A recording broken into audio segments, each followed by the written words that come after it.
Feliz sábado, irmãos. Realmente é bom estar de volta aqui, nessas circunstâncias mais ainda, né? Com meu amigo, pastor Gilson, com o Quarteto Cânticos também, que minha família, agora é quinteto, né?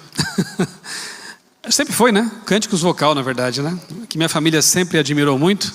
Viemos na viagem aí ouvindo no carro, já nos inspirando, né? Então, é uma alegria. Estou acompanhado também da minha família, está lá atrás, a minha esposa, dá um tchauzinho lá, a Débora, minha filha Marcela, do meio, e o Micael, o nosso caçula, também está lá, né? Então, passaremos o dia com vocês aqui, e fiquei muito feliz de ter sido muito bem recebido ali à porta, pelos meus filhos espirituais, né? O Alexandre e a Jussara, já entraram? Já estão sentadinhos ali? Recebi ali, estão aqui, né? Recebi um abraço, tive a alegria, o privilégio de estudar a Bíblia com eles à distância, online. E como vocês viram, né, no começo do ano, vim aqui para fazer o batismo deles. E como é bom vê-los envolvidos na igreja. Ali na recepção já perguntei, e aí, estão animados, trabalhando pela causa de Deus? E falaram assim que sim, já temos várias atividades para o ano que vem. Que bom, né? Isso é discipulado. Não é só trazer pessoas para Jesus, para a igreja, mas orar, motivar para que as pessoas também deem continuidade. Eu sempre disse nos estudos, de graça recebestes, de graça dai, né? Então aquilo que eles receberam, eu dizia assim, eu tenho só um pedido para vocês, não vou cobrar nada por esse estudo, lembram? Mas eu quero que vocês passem adiante. Estão passando adiante? Amém, amém, muito bom. Quantos aqui estão participando do Reavivados por Sua Palavra? Deixa eu só ver as mãos aqui. Reavivados por Sua Palavra. Tem alguns aqui, que bênção. A leitura de um capítulo da Bíblia por dia. Eu sei, tem gente que faz o ano bíblico e outras leituras, mas o Reavivados realmente é um projeto abençoado. Já estamos no terceira fase, são quase 10 anos estudando a Bíblia de forma dedicada, aprofundada, um capítulo por dia. E aqueles que participam devem ter lido, né? E eu todos os dias compartilho em minhas redes sociais alguma reflexão das minhas leituras. Não me contento só em ler o capítulo. Eu leio, eu preparo ali uma artezinha no Photoshop, uns textos e encaminho para várias pessoas para motivá-las a ler também. E a leitura de hoje foi Isaías 9. Aquele capítulo de Isaías maravilhoso que traz uma profecia messiânica, descritiva de quem é Jesus. E eu quero ler para vocês só o verso 6 de Isaías 9, que diz assim: porque um menino nos nasceu, um filho se nos deu, nos foi dado, o governo está sobre seus ombros, e o seu nome será Maravilhoso Conselheiro, Deus Forte, Pai da Eternidade, Príncipe da Paz. Quem é esse menino que ao mesmo tempo é o Pai da Eternidade? O que você me diz? Jesus Cristo? Não tem como ser outro, né? Porque o Pai não se fez menino, o Espírito Santo não se fez menino. O único membro da Trindade Santa que se fez menino, que nasceu de uma mulher, foi Jesus Cristo. Só que o que Isaías aqui, 700 e poucos anos antes de Jesus nascer, de Jesus encarnar, está nos lembrando de que, a despeito do fato de Jesus ter se feito ser humano, ter sido um menino, ele é Deus forte, Pai da eternidade. Irmãos, o que é eternidade? Alguém consegue definir? O que é eternidade? Não tem começo e não tem fim. Não é à toa que lá no Apocalipse, o mesmo Jesus é chamado de Alfa e Ômega. É o primeiro e o último. Ele não é o segundo. A Bíblia é tão clara em afirmar que Jesus é Deus eterno, é Deus sem começo nem fim, é o Alfa e o Ômega. Mas mesmo assim, infelizmente, há pessoas que parece que, seguindo as pegadas de Lúcifer, que sempre quis rebaixar Jesus, insistem em dizer que Jesus teria sido um Deus criado, um Deus gerado na eternidade, como se essa frase fizesse sentido. Se foi gerado, teve começo. E se teve começo, não pode ser eterno. Parece que as pessoas não pensam nas coisas que falam. Gerado na eternidade, como assim? Você sabia que o Salmo 90, que diz assim: de eternidade a eternidade tu és Deus. A palavra ali para Deus é Yahweh, é o tetragrama sagrado, é Yahvé. Mas Ellen White, falando desse salmo, o aplica a quem? A Jesus. Ela é muito clara em dizer, a pessoa descrita ali é Jesus Cristo. Então, como ele poderia ter sido criado, ter tido um início de tempo, geração, nos termos que nós conhecemos, porque nós somos gerados como seres humanos, tivemos um começo. Mas lá em Hebreus capítulo 1, é dito que ele é o unigênito do Pai, como se um texto pudesse contradizer todos os outros. E aí há pessoas que gostam de colocar a Bíblia em aparentes problemas, né? Mas tem aquele texto. Pois é, ali Paulo, nós cremos que seja o autor de Hebreus, ele faz uma citação de um salmo que diz que quando Davi foi entronizado, ele foi gerado por Deus. E agora? É o mesmo entendimento, né? O que Paulo está colocando em Hebreus é que quando Jesus foi entronizado, ele foi como que gerado por Deus.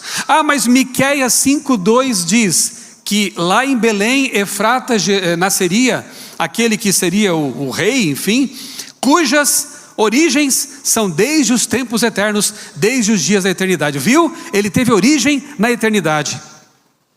Que triste, né? As pessoas insistem em querer colocar um texto contra o outro, quando na verdade um intérprete honesto da Bíblia deve querer fazer o quê? Deve fazer o quê? Harmonizar os textos. Se há um texto que aparentemente destoa dos demais, vamos descartar todos os demais e ficar com aquele que aparentemente destoa, ou entender esse texto que aparentemente destoa à luz de toda a Escritura? Você escolhe. Ou você é honesto intelectualmente, ou você decide ser desonesto intelectualmente. Cujas origens, algumas traduções melhores trazem assim, cujas saídas são desde os tempos eternos, desde os dias da eternidade. A palavra mais bem traduzida seria saída, ou seja, ele procede da eternidade, viu só? Ele vem da eternidade e decidiu estar conosco, caminhar conosco, sofrer e finalmente morrer numa cruz. Esse é o nosso Deus. 2 semanas atrás estive em Santa Catarina ministrando algumas aulas sobre Trindade, justamente porque tem havido alguns focos de movimentos dissidentes lá, que estão pescando no aquário, entenderam? Não fazem evangelismo. O evangelismo deles é arrebanhar ovelhas fracas, ovelhas sem raiz, sem lastro, e tem feito alguns estragos. Mas a igreja avança. Santa Catarina, pastora Gilson, nosso estado natal, o berço do adventismo no Brasil, tem crescido muito, a pregação do evangelho está sendo muito eficaz lá, graças a Deus. E o inimigo não fica quieto, obviamente, né? Aliás, me perdoem falar isso, mas se eu fosse Satanás, eu faria uma coisa antes de qualquer outra. Eu levaria os adventistas a não crer mais no Espírito Santo. Concorda comigo? Se eu fosse o inimigo da igreja, o inimigo de Deus, primeira coisa que eu faria, entre outras desgraças mais, a primeira seria levar os adventistas a não mais crer que o Espírito Santo é uma pessoa, que nós precisamos do batismo do Espírito Santo. Eu levaria esta igreja a ficar confusa com respeito à doutrina mais importante de todas, que é a doutrina de Deus. Não há outras doutrinas se não houver a doutrina de Deus. O que é a Bíblia sem Deus? O que é a salvação sem Deus? O que é a escatologia sem Deus? Não há nada se você não compreender quem é Deus. Então, se eu fosse Satanás, eu levaria os crentes a ter uma noção confusa de quem é Deus. E é o que o diabo tem feito na mente de muitas pessoas. Se Jesus é o Pai da eternidade, como ele poderia ser criado? E como fica o amor de um Deus? Eu vou comparar de novo aqui de uma forma muito simplista, né? Digamos que eu chegasse em casa um dia no trabalho e a minha casa estivesse pegando fogo, e meus filhos estivessem presos lá dentro. Você acha que eu chamaria o meu vizinho e diria assim: vizinho, vem cá por favor, salve meus filhos? Só se eu fosse um covarde. O que um pai de verdade faria nesse caso? Enfrentaria as chamas. Eu entraria lá, correndo o risco de perder minha vida, mas o que importa? Eu quero salvar meus filhos. Agora pense, em Deus, a raça humana caiu em pecado, desviou-se do plano de Deus. Aí o pai, que nesse tempo nem era chamado pai ainda, porque não tinha um filho, né? Então aí, a primeira pessoa, digamos assim, da divindade, os termos nos escapam, porque falar de Deus é algo muito difícil. E é por isso que Deus tem muitos nomes na Bíblia, porque cada um tenta expressar uma das suas facetas. Ele é El Shaddai, Ele é Adonai, Ele é Elohim, Ele é Iavé, Ele é o Senhor dos Exércitos, Ele é Jesus Cristo, é Emanuel. E mesmo assim não temos uma dimensão completa, e nunca teremos, de quem é Deus. Agora imagine esse Deus vê que a raça humana pecou, se transviou, desviou-se do caminho, e Ele então cria outro Deus, um semideus, um Deus menor, porque se foi criado não pode ser como o próprio Criador, né? E diz: você agora vá lá morrer por eles. Sinceramente, irmãos, eu questionaria o amor desse Deus. Mas quando eu estudo a Bíblia e vejo claramente de capa a capa que o próprio Deus, na pessoa de Jesus, que não tinha esse nome ainda na eternidade, o próprio Deus na pessoa da segunda pessoa, digamos assim, de novo os termos escapam, né? Ele veio morrer por nós. Aí o meu amor por Deus, ele explode. Eu fico vibrando, eu fico muito grato em saber que o próprio Pai da eternidade, o Filho pode ser chamado de Pai, você percebeu? Também. Quando estava com os discípulos, Jesus disse algo que os deixou meio espantados, e um deles perguntou: mas mostra-nos o Pai. Qual foi a resposta de Jesus? Tanto tempo tenho estado com vocês e vocês me pedem ainda, mostra-me o Pai. Eu e o Pai somos um? Não é o que ele disse? Então, não importa se viesse o Espírito Santo encarnar para morrer por nós, está tudo certo, estaria tudo certo. Se viesse o chamado Pai encarnar e morrer por nós, estaria tudo certo. Mas, na soberania divina, quem veio foi a segunda pessoa, como nós assim chamamos, e morreu por nós. Mas ali estava a divindade morrendo por nós. E quando eu entendo isso, eu fico maravilhado. Deus veio morrer por mim. Deus enfrentou as chamas por mim. Não criou um Deus, um semideus, para vir aqui morrer por mim. Ah, mas tem textos na Bíblia que Jesus aparece orando ao Pai e dizendo: eu faço tudo que o Pai me manda. Claro, mas na terra, Jesus, ele assume uma função de servo. É uma hierarquia meramente funcional, não essencial. Ele é Deus pleno. Nós veremos no estudo daqui a pouquinho, né, essa questão. Mas ele vem à terra como servo, ele se submete e ele mostra como nós devemos viver. Além de redentor, é o nosso modelo. Poderemos igualá-lo? Ellen White diz que não, mas o nosso alvo é prosseguir sempre em busca do alvo, nos assemelharmos cada vez mais a Jesus. Esse é o nosso propósito nesta vida, aqui na terra. Pastor Gilson, vem aqui um pouquinho, por favor, quero te usar como uma ilustração. 2 catarinenses aqui na frente agora. Vem cá. Apesar da nossa conterraneidade, eu vou dizer o seguinte: irmãos, eu teria que me ausentar um pouco. Não agora, né? Eu estou ilustrando aqui uma situação. Eu teria que me ausentar um pouco para realizar uma obra para Deus. E eu vou deixar aqui um outro a quem eu enviarei. Por favor, pastor Gilson, vá até eles. Ok? Eu enviei um outro. Ele é o meu representante. Poderia ser ele eu mesmo? O que vocês acham? Quando eu digo eu vou enviar outro, um representante, isso quer dizer o quê? Que eu estou enviando outra pessoa. Mas para ser meu representante, ele tem que ser semelhante a mim. Não só ser da mesma terra, mas ser um ser humano, no nosso caso. Uma pessoa capaz de fazer a obra que eu faço. No caso da divindade, foi semelhante a isso. Jesus permaneceu na terra por 3 anos e meio com seus discípulos, limitado pela humanidade. Enquanto esteve aqui, não era onipresente, não podia usar seus poderes divinos em favor de si mesmo. E muitas vezes, nós nunca vamos entender isso. Ele poderia ter usado e não usou. Transformar pedras em pães, para Deus, é só um pensamento. Ele não fez. Descer da cruz, como seus escarnecedores estavam dizendo, desce, ele poderia fazer com um pensamento. Não fez. Você nunca, nem eu, nunca entenderemos a tentação a que Jesus foi submetido. Porque se fosse eu pregado na cruz, o que eu poderia fazer? Nada. Morrendo de fome, podendo transformar uma pedra em pão, ou melhor, morrendo de fome, pensando que eu poderia transformar uma pedra em pão, o que eu faria? Nada. Eu não sou Deus, mas Ele sempre foi Deus. Então a tentação de Cristo, nunca entenderemos. As tentações de Cristo.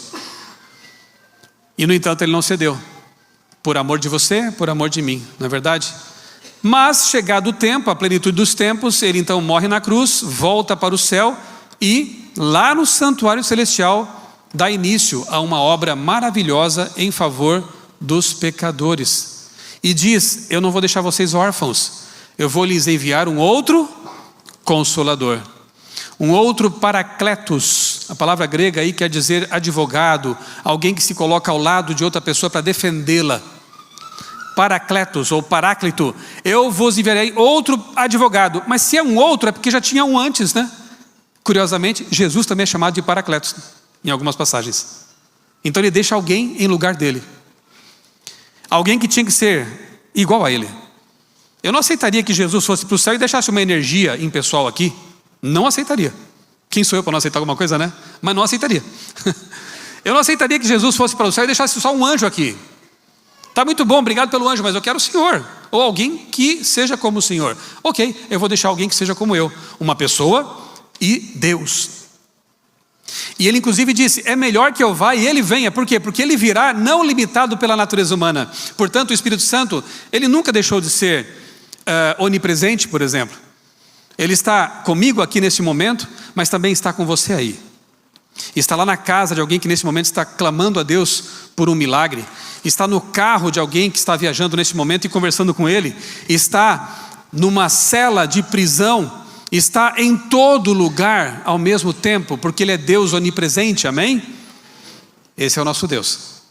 E eu louvo a Deus porque Jesus deixou outro como Ele, porém não limitado naquele momento como Ele, pela natureza humana. Por isso que era bom que Ele viesse. Nós precisamos dEle neste tempo, irmãos. Estamos vivendo o tempo do fim, estamos já prestes a entrar na Canaã. E precisamos demais do batismo do alto, precisamos demais da presença constante do Espírito Santo, porque de nada adianta saber que o fim se aproxima e não estarmos prontos para esse fim, para esse momento. Deus quer nos encher de poder para pregar e terminar essa obra logo, e Jesus voltar. Precisamos muito dele. E eu repito, se eu fosse o inimigo, eu atacaria especialmente essa doutrina, essa crença, essa convicção. Então vamos fazer um breve estudo aqui sobre ele. Quem é o Espírito Santo? Na Bíblia, ok? João 14, eu já citei, não vou ler de novo então.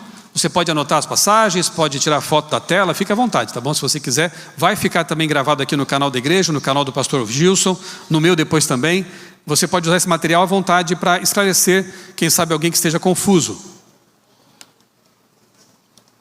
Ali é o texto em que Jesus diz, eu enviarei um outro, um Paracletos ou Parácletos, chamado para estar ao lado de alguém, aquele que apoia, aquele que conforta, aquele que defende. Uma energia impessoal não pode confortar, não pode defender, não pensa, não tem sentimentos, né? Tem que ser uma pessoa, e uma pessoa distinta de Jesus, porque ele é o outro, é o enviado, é o representante. Um representante não é a mesma pessoa, a própria pessoa. O que mais que podemos saber sobre ele? Atos 15, 28 diz, pareceu bem ao Espírito Santo e a nós não impor a vocês nada, além das seguintes exigências necessárias. E segue o texto. O livro de Atos dos Apóstolos tem um personagem principal, e não é Paulo, não é Pedro, não é João tampouco, é o Espírito Santo. Você o vê o tempo todo ali no livro de Atos. Tanto é que alguns dizem que poderia ser chamado de livro de Atos do Espírito Santo, né? Porque é ele quem está por trás o tempo todo e na frente e encabeçando. E aqui é um texto que mostra a sua personalidade, percebeu? Pensa assim, ó, se eu colocasse ali a palavra energia. Pareceu bem a energia e a nós não impor tal coisa sobre vocês. Faz sentido isso? Pareceu bem a quem? A uma pessoa que é colocada em pé de igualdade com outras pessoas. Ele e nós decidimos isso. Lá em Apocalipse tem o convite, o Espírito e a noiva, que é a igreja, o Espírito e a igreja, que é o corpo de Cristo, composta por pessoas, dizem, vem. Pensa, a energia e a igreja dizem, venha. Energia não fala, não convida, não apela, não atrai. Percebeu? O Espírito, que é uma pessoa, a igreja, que é composta por pessoas, dizem, vem. Filipenses 2:1, se por estarmos em Cristo nós temos alguma motivação, alguma exortação de amor, alguma comunhão no Espírito, alguma profunda afeição e compaixão, você só pode manter comunhão, união com o semelhante. Você só pode manter comunhão com o Espírito se ele for uma pessoa. Se ele for uma coisa, você não tem como manter comunhão com uma pedra. Você não tem como ter união com uma energia. Você só pode ter comunhão com uma pessoa. E o Espírito Santo aí, é dito que nós podemos ter comunhão nele, com ele. Temos que ter comunhão com ele. Romanos 15:19. Pelo poder de sinais e maravilhas e por meio do poder do Espírito de Deus. O Espírito Santo não é poder, ele tem poder. Olha o texto de novo, leia o texto. Pelo poder do Espírito. Tem gente que fala que ele é energia, que ele é poder. Não, ele tem poder, assim como o Pai e o Filho também o têm. Poder do Espírito. Ele não é meramente um poder, ele tem. Lá em Lucas 1:35 diz que quando Gabriel aparece para Maria, ele diz, o poder dele, o poder do alto, o poder do Espírito, o poder de Deus vai te cobrir, né? Vai tomar conta de você, você vai engravidar. Ele tem poder, ele não é poder meramente. Pode-se mentir ao Espírito, Atos 5:3. Pode-se ultrajá-lo, Hebreus 10:29. Você só mente e ofende pessoas. Você não mente para uma coisa.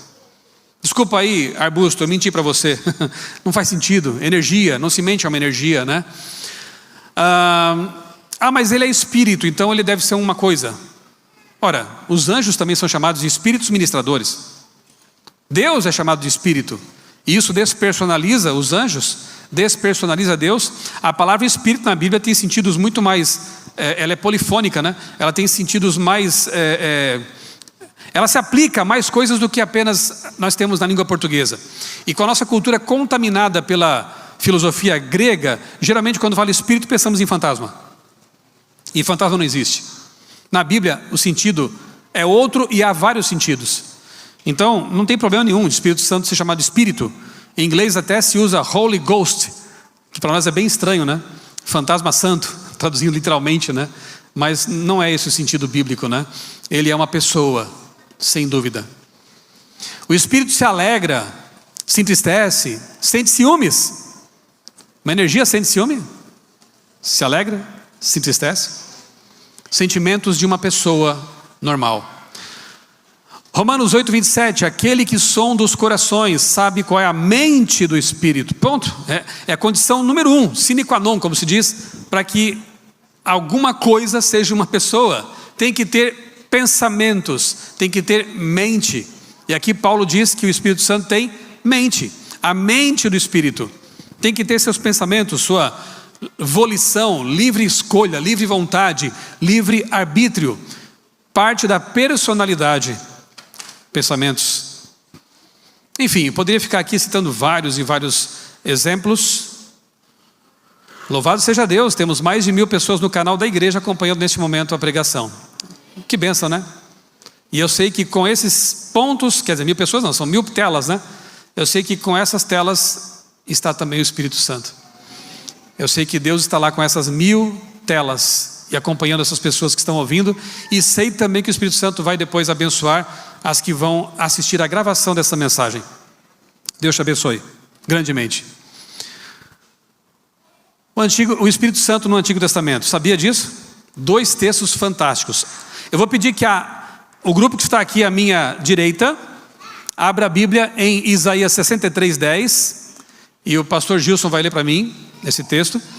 E o grupo que está aqui à minha esquerda, leia Ezequiel, abra a Bíblia em Ezequiel 8, 2 e 3. Vou pedir que Ivonil leia esse texto para nós, tá bom? Vocês têm o microfone perto de vocês? Para que os 2 grupos possam ler aí as passagens também, né? O que diz Isaías 63, verso 10, pastor Gilson? E irmão Ivonil, providencie lá o microfone, por favor, para que você possa ler o texto seguinte. Eu já tenho aqui, o pessoal aqui é eficiente. Isaías 63, verso 10.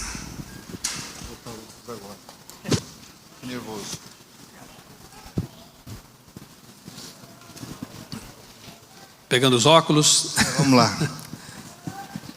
Mas eles foram rebeldes e contristaram o seu Espírito Santo, pelo que se lhes tornou em inimigo, e ele mesmo pelejou contra eles. Um texto do Antigo Testamento dizendo a mesma coisa que vimos no Novo Testamento. Eles contristaram, eles entristeceram o Espírito de Deus. O Espírito Santo aparece também com essas designações. Espírito de Deus, Espírito Santo, Espírito de Cristo. Não quer dizer que seja o próprio Pai ou o próprio Filho.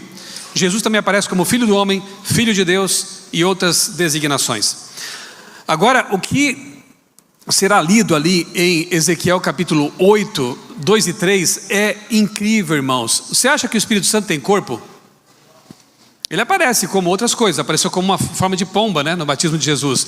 Mas será que a forma real dele, ele parece com a gente? Será que ele tem braço? Será que ele tem mão? Será que ele tem pernas? Olha que texto fantástico aqui esse de Ezequiel.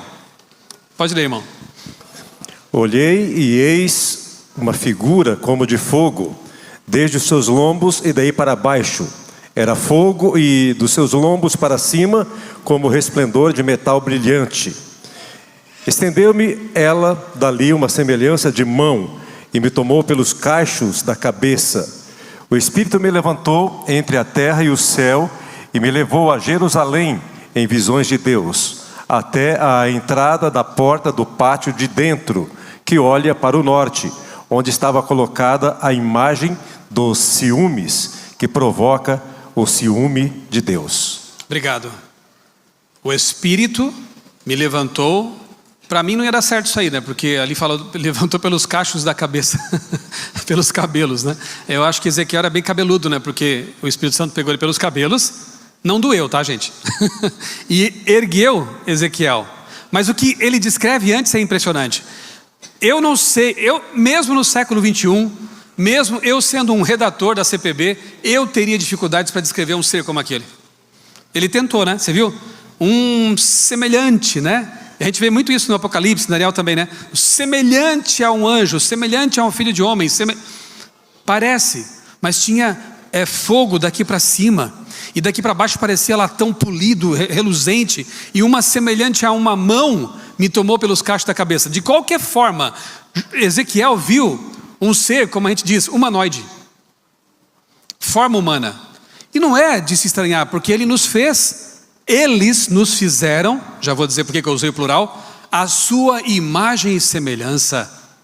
Então, certa ocasião, Ellen White, como aconteceu com Paulo e com outros profetas, ela teve uma visão, né? Ela não sabia também se foi levada até lá ou se foi apenas nos pensamentos, mas ela teve uma visão do trono de Deus. E ali estava Jesus e o Pai envolto numa luz gloriosa, não dá para ver. E ela perguntou para Jesus: o Pai, ele também é como você? Tipo, tem corpo também? E Jesus falou assim: o Pai é parecido comigo. Por isso que lá no Gênesis é dito: façamos o homem à nossa imagem e semelhança. Por que que o plural é empregado ali? Porque a Trindade estava ali nos criando, ou criando Adão e Eva. E nós por extensão, né? Façamos o homem à nossa imagem e à nossa semelhança. Se nós somos parecidos com o Pai também se parece com a gente. E um dia você vai poder abraçar esse Deus que tem braços. Um dia você vai poder dar um abraço apertado nesse Deus. E o fogo dele não vai queimar mais você. Porque nós teremos um corpo glorioso, um corpo perfeito, não mais corruptível. E estaremos para sempre bem pertinho dele. Como é bom saber disso, né? Mas aqui vemos então o Espírito Santo no Antigo Testamento. E mais do que isso, o Espírito Santo tendo uma forma, né?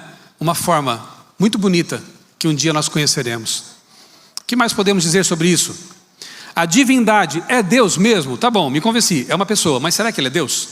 Ora, se você crê que Jesus é Deus, é automático crer que o Espírito Santo também seja. Jesus prometeu outro Consolador, como nós já vimos, o que pressupõe um Consolador prévio, também chamado Paracletos, ou Paráclitos. 1 João 2,1 chama Jesus de Paráclitos. Se ele manda outro, Paráclitos tem que ser semelhante a ele. E se você crê que ele é Deus, o Espírito Santo tem que ser Deus. Aí, se eu fosse, de novo, eu não gosto de falar isso, mas vamos lá. Se eu fosse Satanás, eu ia mexer na tua convicção sobre a divindade de Jesus. Porque se eu bagunçar na tua cabeça esse conceito, eu bagunço também o conceito sobre o Espírito Santo. Ok? É uma coisa que leva a outra, uma heresia leva a outra. Ou como diz a Bíblia, um abismo leva a outro abismo, né? Vamos lá. Qual é a qualidade da divindade de Jesus? Eu vou só citar os textos, tá? Você deve conhecer muito bem. 1 João capítulo 1, versos 1 a 3. Lembra o que diz? João, aquele que quando na Santa Ceia não se contentou em ficar sentado perto de Jesus, ele queria ficar do ladinho de Jesus. E não se contentou em ficar do lado de Jesus, ele quis encostar em Jesus, ele encostou a cabeça no ombro dele, pertinho do coração de Jesus. João, aquele que na crucifixão estava lá ao pé da cruz, os demais fugiram. João estava lá, João amava Jesus profundamente. Tem testemunha ocular mais incrível do que João? Não tem. Ele era o mais íntimo de Jesus. E ele, bem idoso, já com quase, ou até mais de 100 anos, estava vendo uma heresia gnóstica invadindo a igreja. Uma heresia antitrinitariana, porque distorce a concepção de Deus na Bíblia. Uma heresia segundo a qual Jesus não poderia ter se encarnado, porque para eles a matéria é má. E Deus, se tivesse encarnado, teria se corrompido. Olha que ideia. Então eles negavam a encarnação, negavam que Jesus era Deus encarnado. Parecido com alguns que hoje também fazem têm ideias mirabolantes como essas. Então João, com certeza triste por ver que essa ideia se alastrava, escreve um quarto evangelho. Já tinha 3, para que mais um? Ele quis dizer o seguinte: olha, eu sou a última testemunha ocular viva. Eu quero deixar o meu testamento. E ele começa seu evangelho de propósito, quase repetindo as palavras de Gênesis capítulo 1, verso 1. Vamos lembrar? Gênesis 1:1. No princípio criou Deus os céus e a terra. E a terra era sem forma e vazia. E quem pairava sobre ela? O Espírito de Deus. Você tem os dois lá. Não tem só dois. A palavra que Moisés usa é uma palavra plural. Ele fala, no princípio Elohim criou. Ele podia ter usado uma palavra singular no hebraico, que é Elohá, que é Deus. Mas ele usou uma que parece deuses. Não é interessante isso? Ele usa uma palavra que comporta o sentido plural. No princípio, Elohim criou os céus e a terra. E o Espírito Santo, ou o Espírito de Deus, tanto faz, pairava sobre a face das águas. Estão os dois lá. E Jesus, cadê? Aí João vem e diz, no princípio era o verbo, e o verbo estava com Deus, e o verbo era Deus. Ele criou todas as coisas, ele prossegue dizendo ali nos versos 2 e 3. E sem ele, nada do que foi feito se fez. Os 3 estavam lá. Aqui, João está dizendo, esse Jesus que nós adoramos, com quem nós convivemos, é Deus. É Deus. Eu vou te fazer uma pergunta retórica, porque a resposta é óbvia. Entre um antitrinitariano que nega a divindade eterna de Jesus, a sua eternidade, que nega a personalidade distinta do Espírito Santo, e João, que foi uma testemunha ocular, inspirado por Deus, com quem você fica? Não precisa nem responder. A minha escolha é essa também. É óbvio que eu fico com João. Não tenho nenhuma dúvida, não penso nem meia vez. Nem 0,1% de vez. Eu fico com João. Lá em João 8:58, quando você lê o Evangelho de João, você percebe claramente a intenção dele. Ele registra de todos os milagres de Cristo, sete que apontam para a sua divindade, sendo um deles a ressurreição de Lázaro. Só Deus ressuscita os mortos. Sendo o primeiro deles, bodas de Caná. Só Deus transmuta um elemento em outro. Pega água, ali não tem carboidrato, ali não tem açúcares. Ele pega água, simplesmente H2O, e transforma em suco puro de uva. Delicioso. Só Deus faz isso. Os 7 milagres que João registra estão lá para provar que Jesus é Deus. E em João 8:58 há uma cena descrita por João em que Jesus diz o seguinte: antes que Abraão existisse, eu sou. E nesse momento os judeus, os líderes judaicos, pegaram pedras para apedrejá-lo. Por que fizeram isso? Por que queriam fazer isso? Só porque ele disse uma loucura de que, como assim? Antes que Abraão existisse, você já existia? Você está doido? Poderiam no máximo interná-lo numa clínica, né? Mas pegaram pedras. Não foi só uma doideira que Jesus falou ali. Foi algo mais sério. O que ele falou? Eu sou. Eles entenderam muito bem. Pena que tem gente hoje que não entende o que os judeus daquele tempo entenderam muito bem. Jesus, se não fosse Deus, estaria blasfemando, se igualando a Deus. Como assim, pastor, se igualando a Deus? Vamos para o Antigo Testamento, de novo. Êxodo, capítulo 3, verso 14. Ou 4. Deu branco agora, acho que é 4. Deu branco, pode falar, né? Que hoje em dia está tudo meio complicado. Deu lapso, né? Vamos evitar as cores. João narra escreve, registra um dito de Jesus que aponta diretamente para Êxodo 3, 14, obrigado. Os bravadores estão sempre alerta. Os escoteiros estão sempre alerta, né? Mas vocês também. Mais ainda. Naquele momento em que Moisés está ali diante daquela sarça, aquele arbusto que não se consumia apesar do fogo, e é Deus enviando Moisés, ele pergunta, mas quem eu devo dizer que me enviou? O que Deus responde para Moisés? Eu sou, é quem te envia, eu sou. No hebraico, Anihu. Anihu. Tradução de Anihu, ego eimi, aquilo que Jesus falou. Antes que Abraão existisse, ego eimi, eu sou. Eles entenderam. Ele estava se fazendo igual ao Deus de Abraão, Isaque, Jacó e Moisés. Por isso quiseram apedrejá-lo. Todas as vezes que Jesus diz, eu sou a porta, eu sou o bom pastor, eu sou a videira, eu sou, ele está dizendo, eu sou Deus. Porque ele se reporta a esses textos, não é só ali em Êxodo, tem outros também, Deuteronômio, que apresentam o Deus Criador, Jeová ou Yahweh, como sendo o eu sou, Anihu. Jesus afirmou sua divindade. É só prestar atenção. Olha o que diz Ellen White, Review and Herald, 5 de abril de 1906. Cristo era Deus em essência e no sentido mais elevado. Ele era um com Deus desde quando? Desde a eternidade. Portanto, desde quando? Desde sempre. Por que eu enfatizei em 1906? Porque uma das mentiras de alguns antitrinitarianos é dizer que os nossos pioneiros, lá no começo do século, não criam na Trindade. Isso foi uma ideia que a igreja inventou nas décadas de 30 e 40. Não sei se já ouviram essa mentira por aí. Eu tenho uma infinidade de documentos históricos antigos, porque eu também me interesso por esse assunto, história da igreja.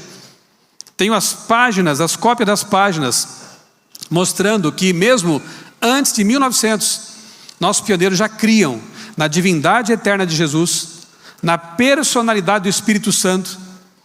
No livro Desejado das Nações, publicado em 1894, se eu não me engano, por ali, posso estar enganado com o ano de novo aqui, mas antes de 1900, o Desejado, Ellen White afirma que Jesus não tem vida derivada. Ele tem vida em si mesmo, não derivada. E aqui, 1906, ela afirma que ele era um com o Pai desde sempre, desde a eternidade. Então, repito, né? É uma desonestidade pegar um verso isolado, quer seja da Bíblia ou de Ellen White, para tentar destruir tudo mais que a gente pode entender com centenas e centenas de textos. E o que entendemos? Que Deus, Ele é Yahweh, é Elohim, e Ele se expressa, se manifesta em 3 pessoas divinas, mas distintas. Nós cremos nessa divindade triuna. Essa é a nossa crença bíblica. Atos 5, 3 e 4. Primeiramente diz que Ananias e Safira mentiram a Deus. E depois diz que eles mentiram ao Espírito Santo. E agora? Para quem eles mentiram? Tanto faz. Porque o Espírito Santo é Deus. Paulo diz na sua primeira carta aos Coríntios que nós somos templo do Espírito Santo. Mas na segunda carta Paulo ficou confuso e disse que nós somos templos de Deus.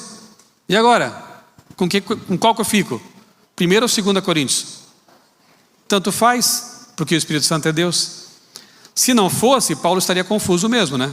Como assim? Eu sou templo do Espírito Santo ou sou templo de Deus? Né? Ananias e Safira mentiram para Deus ou mentiram para o Espírito Santo? Tanto faz, gente. Então, resumindo, atributos divinos do Espírito. Todos esses textos se referem ao Espírito Santo, mas poderiam ser aplicados ao Pai ou ao Filho da mesma forma. Eternidade, onisciência, onipresença, cria e comunica a vida, convence do pecado, regenera, santifica, ressuscita e sela o crente. Qualquer um desses se aplica a qualquer ser da divindade triuna e se aplica ao Espírito Santo. Logo, além de ser uma pessoa, ele também é Deus divino. Não é bom saber que Deus está aqui? Não é bom saber que o Pai está no trono do universo, o Filho está no santuário celestial, mas não está restrito ali, obviamente, e o Espírito está no trono do seu coração. Ele está aqui agora. Deus nunca nos abandonou, como Jesus disse, não deixarei vocês órfãos. Ele cumpriu sua promessa, o Espírito está aqui. Amém? Mateus 28, 19, o que diz aquela ordem do mestre? Vocês devem ir por todo o mundo, ensinando, fazendo discípulos em meu nome, e batizando-os em nome de quem? Do Pai, do Filho e do Espírito Santo. Quando chega nesse ponto, eu costumo dizer que a última trincheira de um herege é a desculpa de que um texto foi adulterado. Quando essas pessoas que negam a Trindade são colocadas contra a parede com um caminhão de evidências bíblicas, e esse texto é um dos mais claros, para mim é o texto trinitariano por excelência, porque coloca os três de igual maneira, você percebe? Coloca a distinção e a igualdade. Batizem em nome do Pai, do Filho e do Espírito Santo. Aí vem os antitrinitarianos e dizem, esse texto foi adulterado, ou então ele foi acrescentado posteriormente à Bíblia, não é um texto autêntico. Meus irmãos, se vocês forem ao meu canal no YouTube, colocarem lá no buscador Mateus 28, 19, vocês vão encontrar uma palestra de 1 hora em que eu provo pela história, pela Bíblia e por Ellen White que esse texto é autêntico. Todos os manuscritos antigos, e são mais de 5.000 do Novo Testamento, que trazem, Mateus 28, 19, trazem a fórmula batismal trinitariana. Só quem questiona isso é Eusébio, que Ellen White chama de adulador de Constantino. Num português mais chulo, puxa-saco de Constantino. Ellen White chama Eusébio disso. E os antitrinitarianos pegam Eusébio para ser a sua referência. Olha que lamentável. E uma nota na Bíblia Católica de Jerusalém. Uma nota escrita por padres progressistas. Essas são as fontes deles. E nós temos os manuscritos originais, antigos. Nós temos textos bíblicos que corroboram, e temos uma afirmação de Ellen White incrível, em que ela diz o seguinte, presta bem atenção agora nesta citação, que está lá em Testemunhos para Ministros e Obreiros Evangélicos, página 65. Cristo deu aos discípulos a promessa, mas recebereis a virtude do Espírito Santo, que há de vir sobre vós, e ser-me-eis, vocês serão minhas testemunhas, tanto em Jerusalém como em toda a Judeia e Samaria, e até os confins da terra, até em Limeira. Até em Tatuí, a promessa é para o mundo todo. Portanto, aí ela cita a fórmula batismal. Portanto, ide e ensinai todas as nações, batizando-as em nome do Pai, do Filho e do Espírito Santo, ensinando-as a guardar todas as coisas que eu vos tenho mandado. E eis que estou convosco todos os dias, até a consumação dos séculos. Enquanto essas palavras, quais? A forma batismal. Enquanto essas palavras estavam nos lábios de Jesus, ele ascendeu, ele subiu, recebendo uma nuvem de anjos e escoltando até a cidade de Deus. Quem falou, vão por todo mundo e batizem em nome do Pai, do Filho e do Espírito Santo? Quem falou isso? Jesus.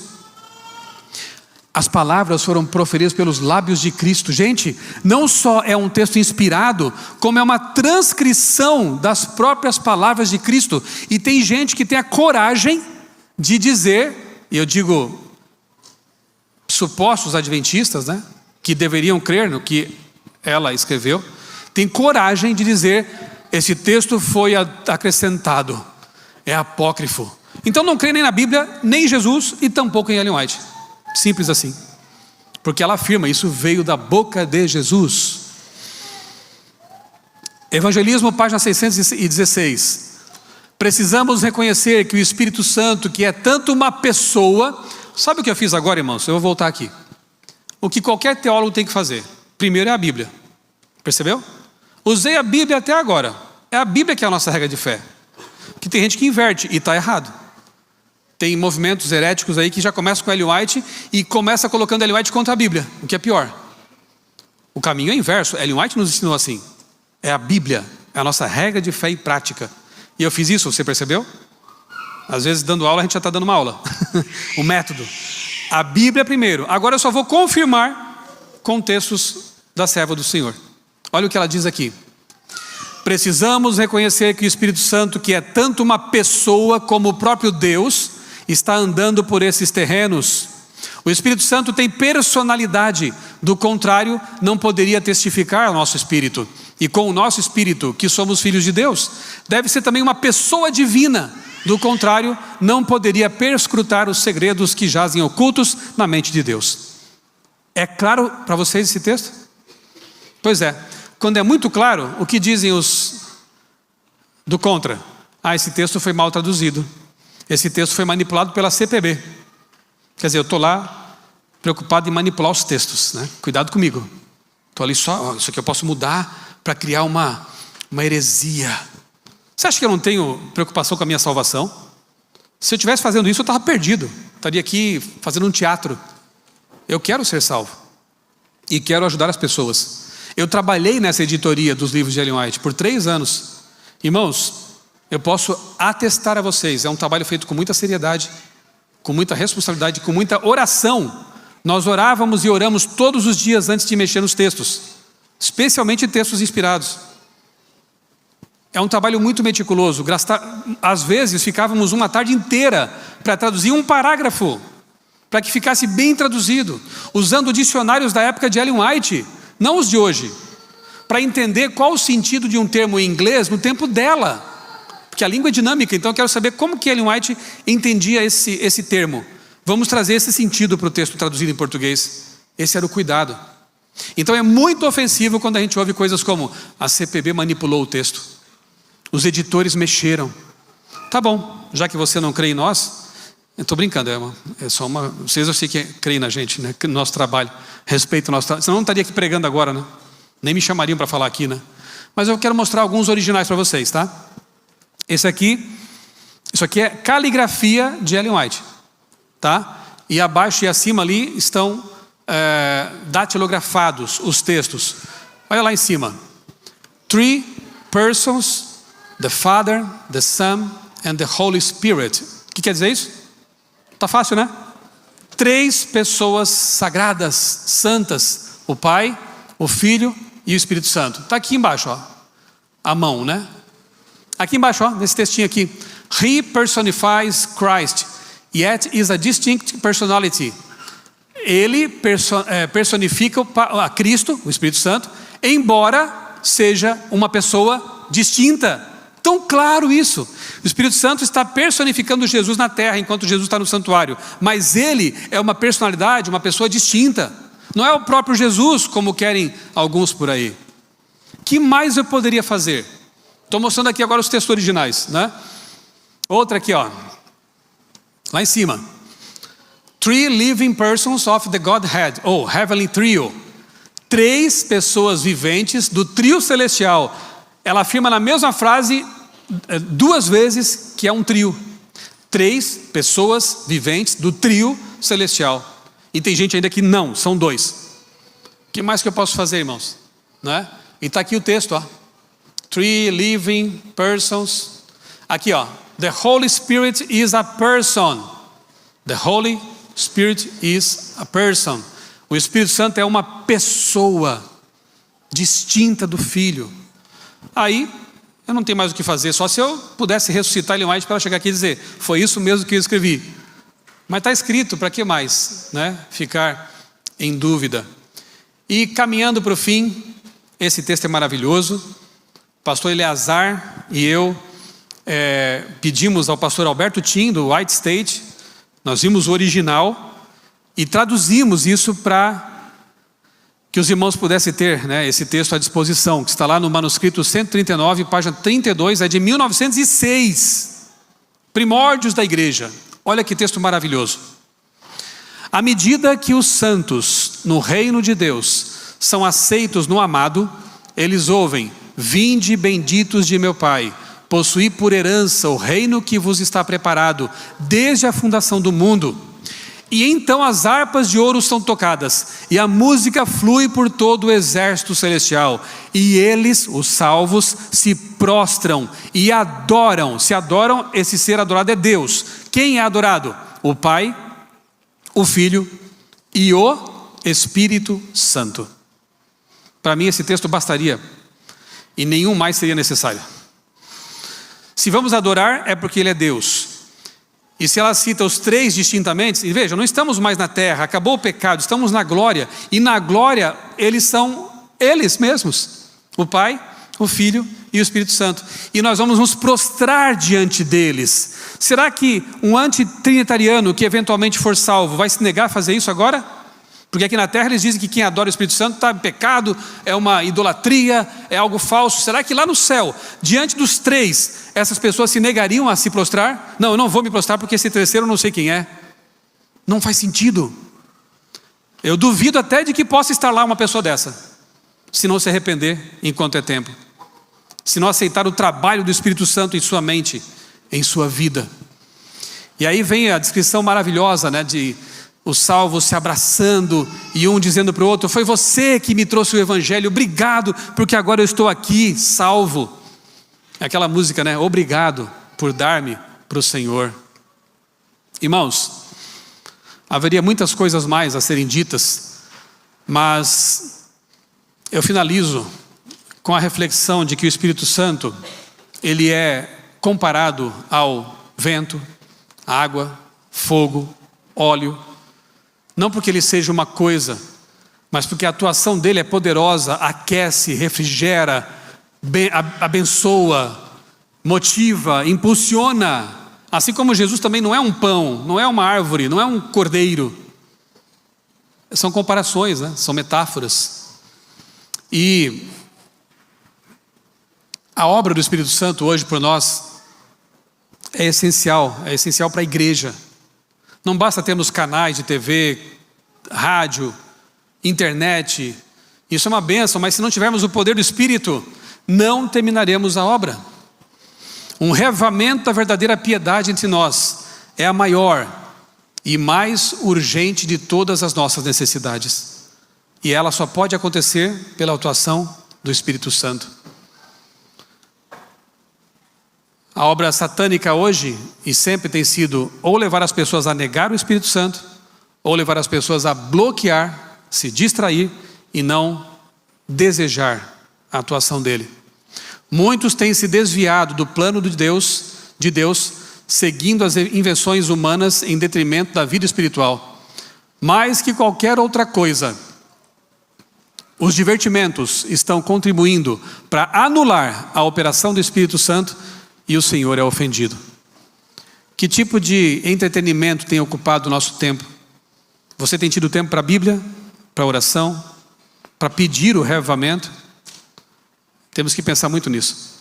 Repito, ou o diabo leva as pessoas a negar o Espírito Santo, como fazem os anti-trinitarianos, ou leva as pessoas que não negam o Espírito Santo a se distrair com muitas coisas, a ponto de não sentir carência do Espírito Santo. Não caia em nenhuma dessas armadilhas.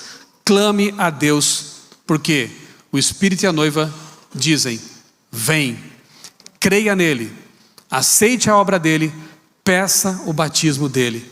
E em breve, quando a obra estiver completada, nós estaremos em Jerusalém. Amém? Jerusalém celestial será o nosso lar.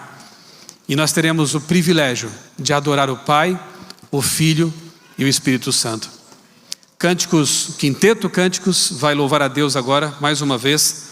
E é aquele momento em que você tem a oportunidade de pensar em como vai a sua vida espiritual, de quem sabe tomar uma decisão, de pedir a Deus que Ele o batize do alto, você receba o batismo do Espírito Santo, para que você possa estar em pé no mar de vidro, às portas de Jerusalém, a celestial, entrar e ficar para sempre com Deus.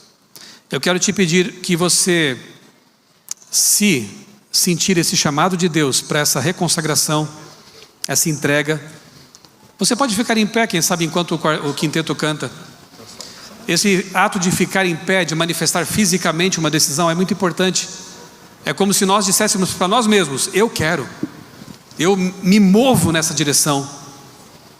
Eu louvo a Deus porque 30 anos atrás eu aceitei um apelo semelhante a esse, e nunca mais me afastei do meu Deus, e não quero me afastar nunca dele. E é o seu momento. Não sei se você está se sentindo longe de Deus nesse momento, não sei se você veio aqui hoje convidado, quem sabe um amigo, ou alguém que está afastado da igreja. Não importa quem você é, o que você fez, o importante é agora, e o depois de agora, daqui para frente.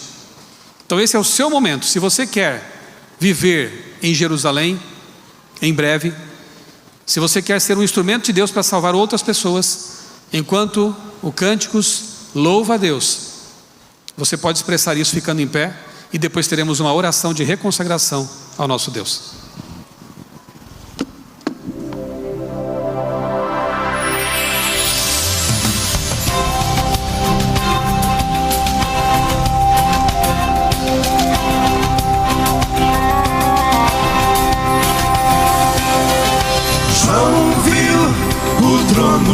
Morada de Deus, santa cidade, Jerusalém, sua luz brilhava como cristal. Tanta beleza é sem igual. Ao redor do trono existe um rio, árvore da vida. Sim, ele viu. Eu quero ir para este lugar, Jerusalém,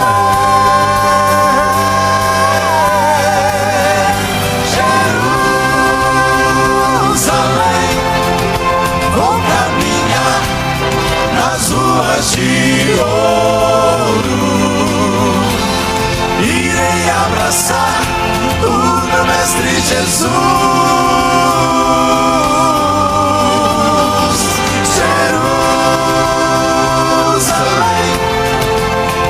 Descansar às margens do rio, na cidade, cidade de luz.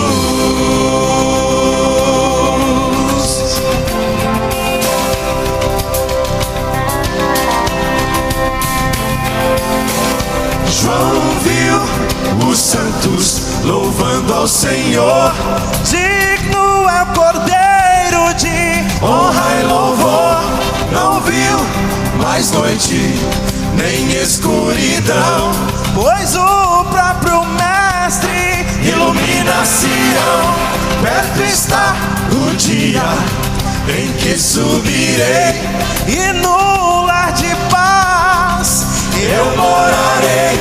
eu quero ir pra este lugar, Jerusalém.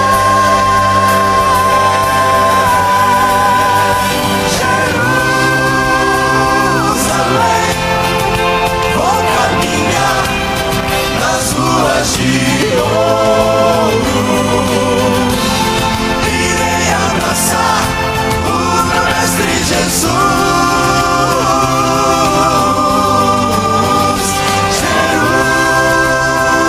Jerusalém, vou descansar às margens do rio, na cidade de luz. Imaginem a cena: Deus assentado e Jesus dizendo: vinde benditos de meu Pai, possuir por herança esse lar, está preparado para todos vocês, desde a fundação do mundo. Cantemos: Jerusalém, Jerusalém.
Feche seus olhos, imagine-se nas ruas de ouro da Nova Jerusalém, louvando a Deus, o Pai, o Filho e o Espírito Santo. Em breve seremos transportados daqui para lá. Esse é o nosso grande sonho, a nossa grande esperança. Vamos orar? Querido Deus, maravilhoso Pai, obrigado porque em Tua palavra, na Bíblia Sagrada, encontramos vislumbres da eternidade. Tu nos abres ali uma janela e nós podemos contemplar aqui deste mundo em trevas de pecado, podemos contemplar a luz da santa cidade que se aproxima. Obrigado, Pai, porque não nos deixaste órfãos neste mundo. Enquanto Cristo não vem, o Espírito Santo, seu representante divino e pessoal, está aqui cuidando de nós, tocando nossa vida, nosso coração, nossa mente e nos convidando cada dia a nos consagrarmos a Deus. Ó Deus, querido Pai, não sei das situações aqui, das condições de cada um, do que cada um está experimentando e vivendo, mas Tu és o Deus onisciente que conhece e sonda os corações. Que cada irmão volte para casa agora com a certeza de ter recebido aquilo que buscou, com a certeza de que vai ter a Tua companhia ao seu lado cada momento, e daqui para frente, enquanto as coisas começam a complicar mais ainda, terá a certeza de que Deus estará conosco todos os dias até a consumação do século. Amém. Abençoa, Pai, esta programação que continua à tarde. Traze-nos de volta aqui às 16 horas para mais um encontro contigo. Nós pedimos essas bênçãos e as agradecemos em nome do Senhor Jesus. Amém. Amém. Feliz sábado a todos e até logo mais às 4 horas aqui na igreja.